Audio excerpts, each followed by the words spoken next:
তারেক ভাই বা আমরা যারাই ডক্টর ইউনূসের এবং এই উপদেষ্টা পরিষদের সমালোচনা করি আমাদেরকে দালাল বলে দেয়া হচ্ছে। আচ্ছা, কিসের দালাল? আমরা ভারতের দালাল বলে দেয়া হচ্ছে। সাংবাদিক ইলিয়াস হোসেনের সঙ্গে আমার দ্বন্দ্বটা নিয়ে, প্রথমত আমার সঙ্গে ওনার কোনো দ্বন্দ্ব ছিল না কোনো কালে।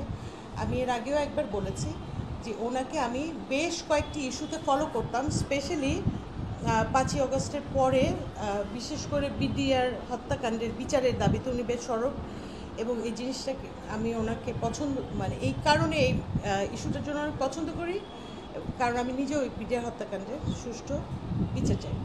আচ্ছা, দ্বন্দ্বটা আসলো বেসিকলি আমজনতা দলের যিনি সাধারণ সম্পাদক আছেন আমাদের তারেক রহমান ভাই, তারেক ভাইয়ের সঙ্গে ওনার কিছু একটা নিয়ে ঝামেলা হলো, মতের মিল হলো না, বা ওনার কোনো একটা কথা অনুযায়ী হয়তো বা তারেক ভাই মুভ করেন নাই, এরকম একটা কিছু জিনিস ছিল। এখান থেকে দ্বন্দ্ব যদি বলেন কে শুরু করেছে, ডেফিনেটলি ইলিয়াস হোসেন ভাই শুরু করেছেন। বুঝে করেছেন নাকি না বুঝে করেছেন জানি না। তারপরে উনি আমাকে জড়ালেন যে আমি 60 লক্ষ টাকা ঘুষ দিয়েছি তারেক ভাইকে, মানে চূড়ান্ত, এর চাইতে খারাপ আপনি কি আশা করেন? আমি জানি না এর চাইতে খারাপ কি হতে পারে। তখন ওনাকে বললাম যে দেখেন এই কলগুলো আসছে, আপনি বন্ধ করান। তো উনি অস্বীকার করলেন যে না, আমি এগুলো করাই না। কিন্তু অনেকে আমার কাছে স্ক্রিনশট আছে যারা লিখেছেন, আমি কয়েকজনকে, অনেক ফোন আসছে তো, অনেক, প্রায় 50, 60, 70 এরকম হবে, 2-1জনকে হয়তো আমি জিজ্ঞেস করতে পারছি যে আপনি আমার নাম্বার কোথায় পেয়েছেন। তখন ওনারা বলেছেন যে সাংবাদিক ইলিয়াস হোসেন পাঠিয়েছে। আচ্ছা, আমার কাছে স্ক্রিনশট এনিওয়ে। তো এখন এই পরিপ্রেক্ষিতে একজন মানুষ কি বলতে পারে?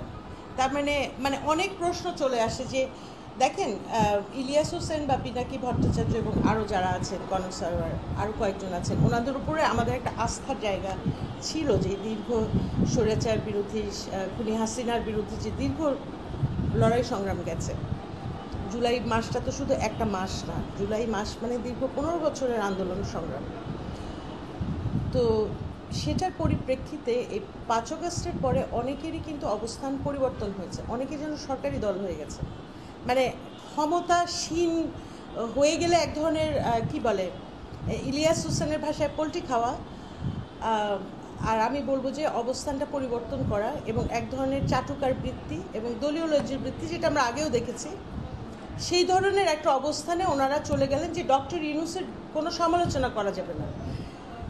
তারেক ভাই বা আমরা যারাই ডক্টর ইউনূসের এবং এই উপদেষ্টা পরিষদের সমালোচনা করি আমাদেরকে দালাল বলে দেয়া হচ্ছে।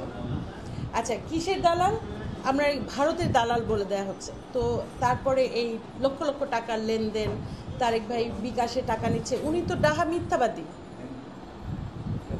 এখন একজন ডাহা মিথ্যাবাদীর যেই রিয়াকশন রিসিভ করা উচিত, আমার মনে হয় ইলিয়াস সাহেব সেটাই রিসিভ করবেন।